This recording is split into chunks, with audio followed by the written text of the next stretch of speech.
For some people, life is one big adventure. Rhonda made it to Antarctica. Woohoo!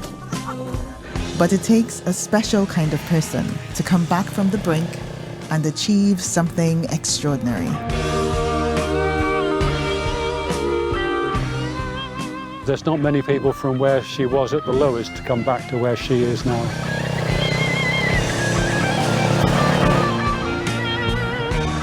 And to take the positives from every mistake along the way. You find your strength in that, overcoming those initial fears, overcoming those hurdles that you really thought were impossible. It's such an empowering feeling.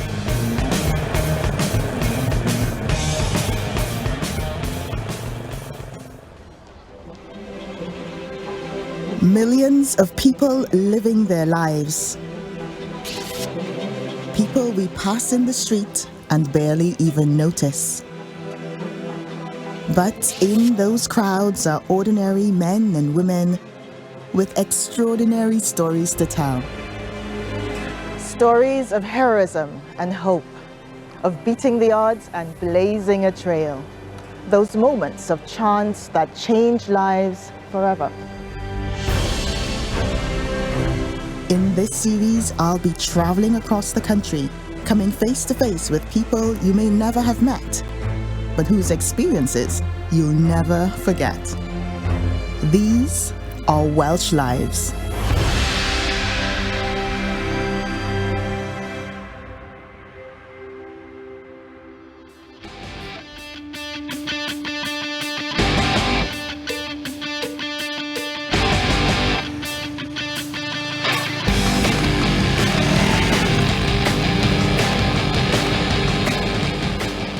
I was always finding myself in trouble, whether it was the fact that I'd grazed my knee from falling out of a tree to getting into trouble in school and being a bit of a spoilt brat, really. I didn't want to go to school, I wanted to go and float down the river. You know, I was always looking for that adventure. I think that's something that's been a constant through my life. But few people take it to this extreme. Steph Jeavons was born in Canada, but grew up in a small rural village near Cadnarvon. She left that behind to travel around the world on her motorbike, Rhonda the Honda. But the road was anything but smooth. There was a period of my life where I got heavily involved in drugs. That led me down a 2-year-long path of addiction, heroin addiction, which is not a great place to be. It's not a great adventure, that's for sure. Mm-hmm. And I spent 2 years in a women's prison, and then it was in prison actually that I decided to change my life. And it wasn't that easy because there's drugs in prison. You're in a horrible place. Mm-hmm. It numbs the pain. You know, there's never more reason to take it, really. Mm-hmm. But then you come to a point, or I came to a point where I thought, no, I've really got to take control of my life here. So what was the moment where things started to change for you?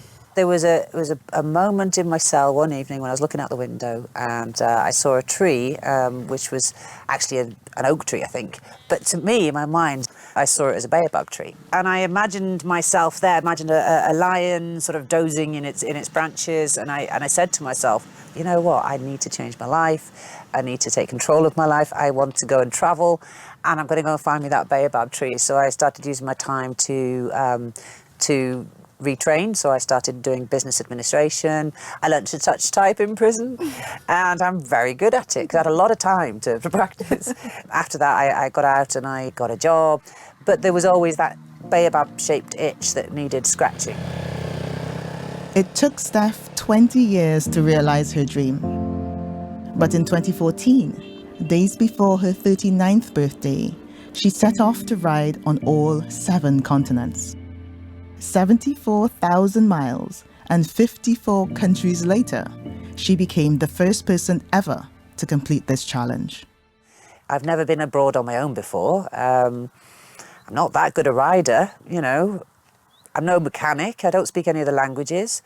This is suicide, surely, but I told everybody I was going. I didn't go quietly, I was determined to tell everybody because then that was my insurance policy that I was going to leave. Big crowd waved me off, I'll go, hey, banner out. put me on the roof of the Ace Cafe, which is an iconic bikers cafe in London. And so I set off, petrified, having sold my house, my business. I've got enough money for about 15 months, but I have nothing left apart from what's on my motorbike, and I'm gone. This is the freedom. I'm breaking the chains. A good friend of mine led me out of the car park because I said, you lead, because I don't know where I'm going. I can barely see. And it was the nerves. It's amazing what nerves can do to you. Where did you go first? Through France, Belgium, Germany. And initially it felt like a holiday with my friend for the first few days. And then he turned round. And within an hour of him leaving, I dropped the bike in a lay-by in Germany. I went to go and get on it and fell off the other side, basically. It was just a silly mistake. But I lay there on the floor for a minute looking up at the sky, and it started raining. And I thought, you should turn back now. What have you done? But Steph didn't give up.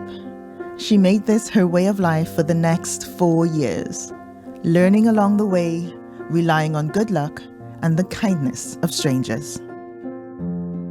So from Europe, I went through Turkey, and then I hit the Iranian border, of course, which was quite a scary thing. Again, that fear of the unknown. Yeah. And once you're in there, they're going to close the gate behind you, you know. But actually, it gave me one of the best surprises. Iran, it was just the friendliest place ever.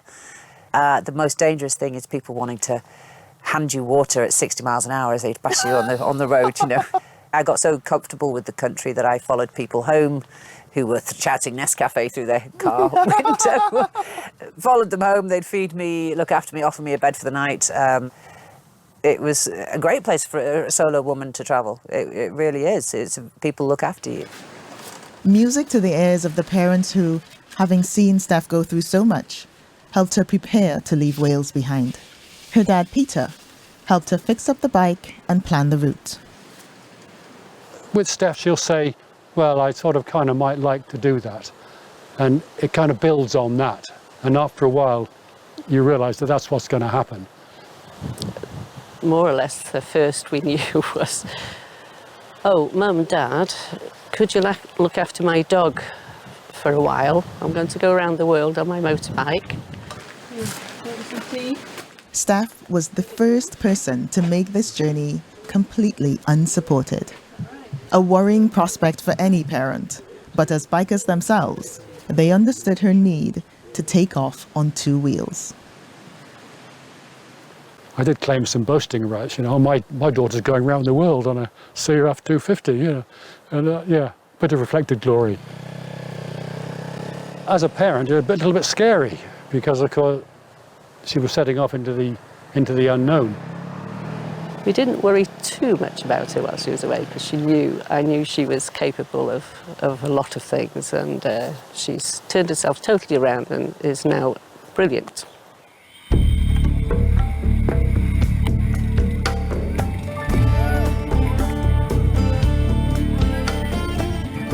I carried on through Asia and went into India. The heat was and the humidity was unbearable. And at one stage, I travelled through a place called Haridwar. As I started travelling along, not really sure where I was going, started seeing lots of people wearing orange. Then it got busier and busier and busier until I hit a bottleneck. And what was actually going on was one of the biggest Hindu pilgrimages in India. Hundreds of thousands of people trying to reach the river, a certain point on the River Ganges, where they could collect water and take it back to their temples. But I was in it for about 10 hours and I did about 8 kilometres, and the heat got to me, of course. I ran out of water and I couldn't move. I was in a gridlock. So that was probably one of my scariest times, actually. I nearly fainted, and I felt so lonely surrounded by thousands of people, because I thought, well, I can't actually do anything. If I fall over, I'm going to get trampled. And I probably won't make it out. And I couldn't get the bike out. I thought about leaving the bike. And then eventually somebody sort of passed me some water and then helped me sort of inch the bike bit by bit out of there into a ditch We got stampeded through the ditch and got thrown against the wall. And then eventually we made it to a police barricade and they let me through, and I stayed in a hotel behind the police barricade. And that night felt very much alive, probably more alive than I've ever felt in my life, because I survived, you know. And and once I'd cooled down, got my temperature down and had some food and lots of water, I put AC/DC on my laptop and danced around the room. It was the most amazing feeling to know that I was alive and to feel alive, you know, and to think how precious that was. What would you say was your high point? Many, many high points, but Antarctica was one of them, of course, because people told me that I couldn't make it. 5 days at sea. Last 100 miles has been pretty rough. I've got to admit, it's not been the nicest bit of the journey, but it's all forgotten now because we made it. Here's my buddy, all wrapped up. Rhonda made it to Antarctica. Woohoo! I just wanted to see every piece of the world, you know, and I wanted to do it on my motorbike, and that took some planning. But the hard work in getting to that point made it all the more worthwhile. Getting there in the first place on this little sailing boat that had agreed to take me across the Drake Passage. We actually made it.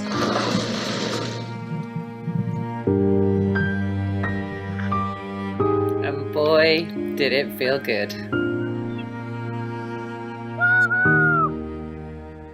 I had a moment where I sat on a rock on my own and I saw a little penguin coming along, and we looked at each other in the eye, and I thought, the penguin looked at me, was not impressed, walked off, back into the water, gone.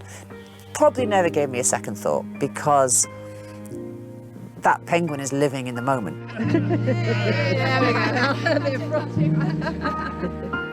But that was a real now moment, you know.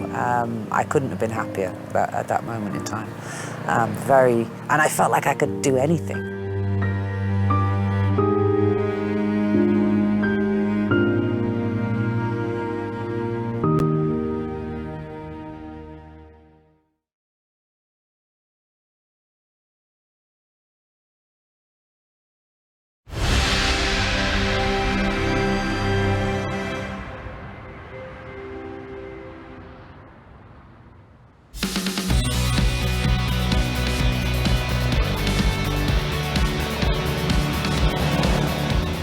COVID-19 grounded Steph Jeavons in Wales.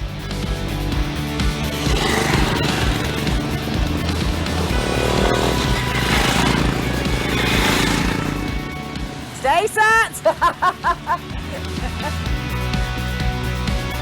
Come in here. Yeah. But standing still has given her the time to write a book about her travels and set up a business teaching beginners like me how to ride.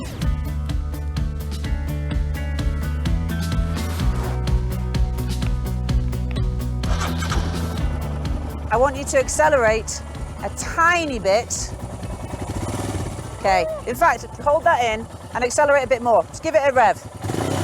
See, it's not going anywhere. Once the clutch is in, it's not going anywhere, right? Okay, yeah. You can do that all you like. Go crazy. Go crazy. Do it again. Loads more. There, that's it. Okay. This is where the fun comes in. And just come forward a tiny. Keep it going a tiny bit now. That's it. Walk it forward a couple of steps. Keep it going. Walk forward with it. And stop. Perfect. Where did your love of bikes come from? Well, my grandmother actually rode bikes during the war. She used to deliver the post. And then my parents both rode motorbikes as well. Wow. So it's definitely in the blood. I think I was actually 21 when I passed my test. Wow. So, yeah, and I've never looked back. I've been riding ever since. Yeah.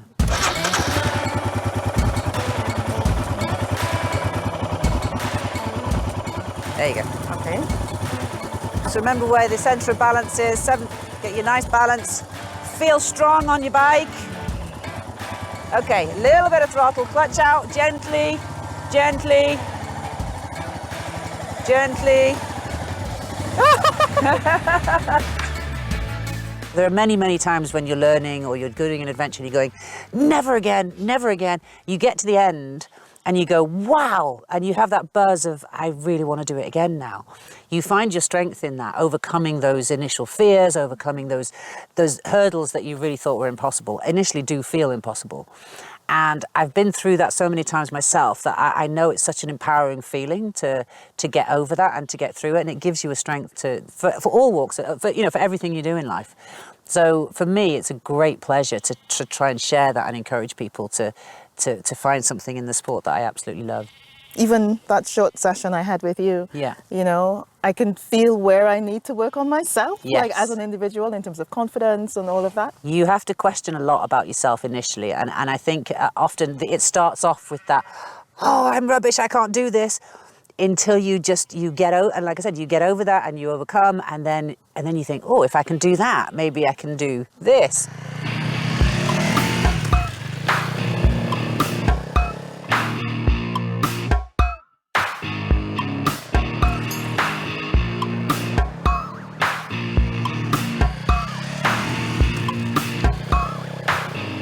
Listening to you is just extraordinary. I feel like I just want to dive into your words, you know, I want to dive into your world. But, you know, what was it like coming back home?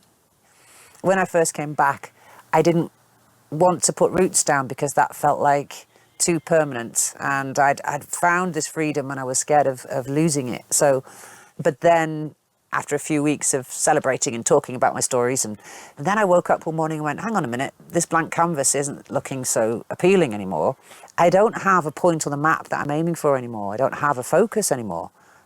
All I was doing for 4 years plus 3 years before the journey was focusing on one single vision, really, was that baobab tree. And I was home, I'd done it, I'd achieved it, and now I had this major low, like a big black hole to look down into and go, what now? And it felt quite scary. Yeah, so I went through a little bit of depression and anxiety, and then again had to sort of build myself back up and sort of claw my way back out of that again.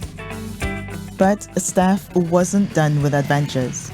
In 2019, she led a team of 23 women to Everest Base Camp, a trip so challenging that only half of the group made it all the way. We had everything thrown at us on that trip. It wasn't an easy one. We had altitude, we had record-breaking rainfall, we had landslides, we had to get dug out by the military at one point, and all of them started off with, am I good enough? You know, am I capable? How important do you think activities like that are for women? Women quite often assume that they're going to be the last one. They don't want to hold people up, and we don't want to cause anybody any trouble, you know, which is a lovely trait, but it's overcoming that, building them up and encouraging them to go for that first place, and then helping them through, and they'll have so many fears leading up to that point. But we all have issues, we all have our crosses to bear, and we can all gain strength from whatever that is. And the best way to do that is to attack life and really sort of testing yourself to that point where you realise how capable you are. For Steph, this has become her life's work. Teaching people that no matter what they've been through, they can push themselves further than they ever thought possible. This is perfect training for you because you never know what you're going to come across on these roads, and sometimes they're called roads and they're not quite what we expect. What do you think is the relationship between having gone through a really hard time and what you were able to achieve? I don't know what I would have been like if I hadn't gone through that hard time, so it's hard to say, but it can help you find a strength. Because you've survived that, you know you can survive that, therefore it pushes you to do something else, I think, and just get out there and live and really take back control. And I think a lot of it is about taking back control, and I think it certainly gives you strength, and still does give me strength. There's not many people from where she was at the lowest to come back to where she is now. There's a few notable people, obviously, and Steph is one of them, but I'm afraid the majority don't make it. I'm relieved that she has managed to turn herself around, because the way she was heading, I don't know what would have happened. But no, I'm so glad she's managed to do it and done it all off her own bat. She's done it, you know. It's an overused word, but I was proud of her to having got that far and for having achieved what she set out to achieve and coming back in one piece a better, more experienced person.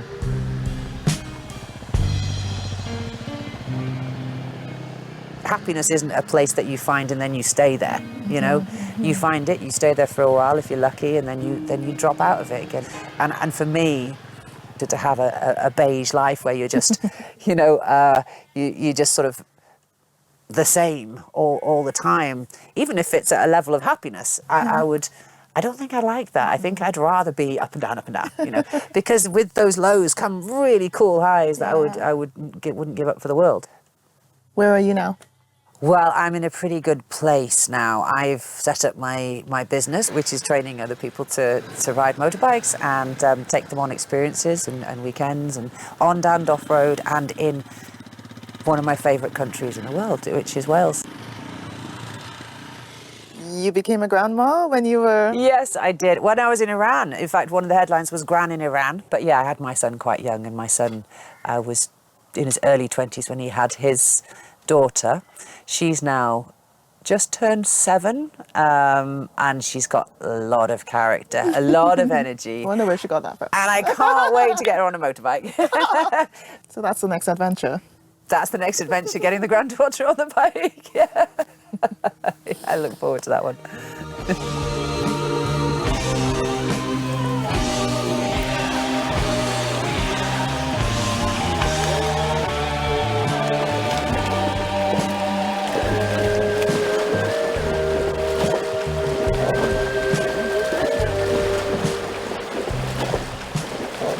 I couldn't be happier right now. It's been 3 years since I got home, and it's taken a while. Where I found happiness in the strangest of places before, now it's at home, you know, with my dog by my side.